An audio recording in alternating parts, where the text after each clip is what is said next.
So ನಾವಿವತ್ತು ಎಲ್ಲಿದ್ದೀವಿ ಅಂದರೆ ದಾವಣಗೆರೆ ಹತ್ರ ಒಂದು ತ್ರಿಕೂಟೇಶ್ವರ ಟೆಂಪಲ್ ಅಂತ ಒಂದಿದೆ, ಅಲ್ಲಿದ್ದೀವಿ. ಅದು ಯಾರಿಗೂ ಆ್ಯಕ್ಚುಲಿ ಗೊತ್ತಿಲ್ಲ, ಅಷ್ಟು ಫೇಮಸ್ ಆಗಿಲ್ಲ. ತುಂಬ ಅದ್ಭುತವಾಗಿದೆ. ತುಂಗಾ ನದಿಯ ತೀರದಲ್ಲಿ ಈ ಪ್ಲೇಸ್ ಇರೋವಂಥದ್ದು.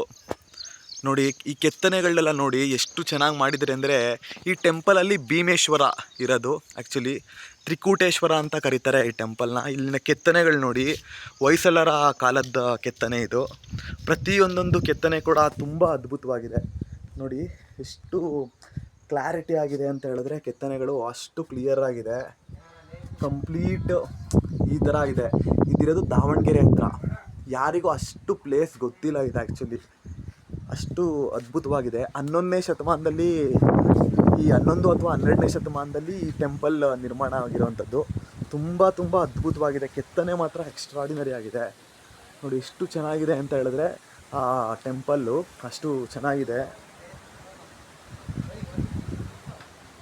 ನೋಡಿ, ಒಳಗಡೆ ರುದ್ರದೇವರು ಇರೋವಂಥದ್ದು.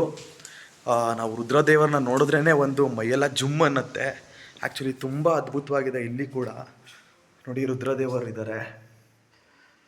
ತುಂಬ ಚೆನ್ನಾಗಿದೆ. ಇಲ್ಲೂ ಕೂಡ ಕೆತ್ತನೆಗಳೆಲ್ಲ ನೋಡಿ ಎಷ್ಟು ಚೆನ್ನಾಗಿ ಕೆತ್ತನೆಗಳನ್ನ ಮಾಡಿದ್ದಾರೆ. ಚೋಳರು ಕಾಲದ್ದಿದು ಆ್ಯಕ್ಚುಲಾಗಿ. ಇದೆಲ್ಲ ಫುಲ್ ಕತ್ಲೆ ಇದೆ.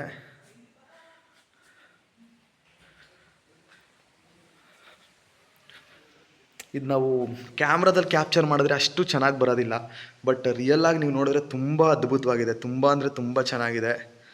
ಒಂದು ಸಲ ವಿಸಿಟ್ ಮಾಡಿ. ತ್ರಿಕೂಟೇಶ್ವರ ಟೆಂಪಲ್,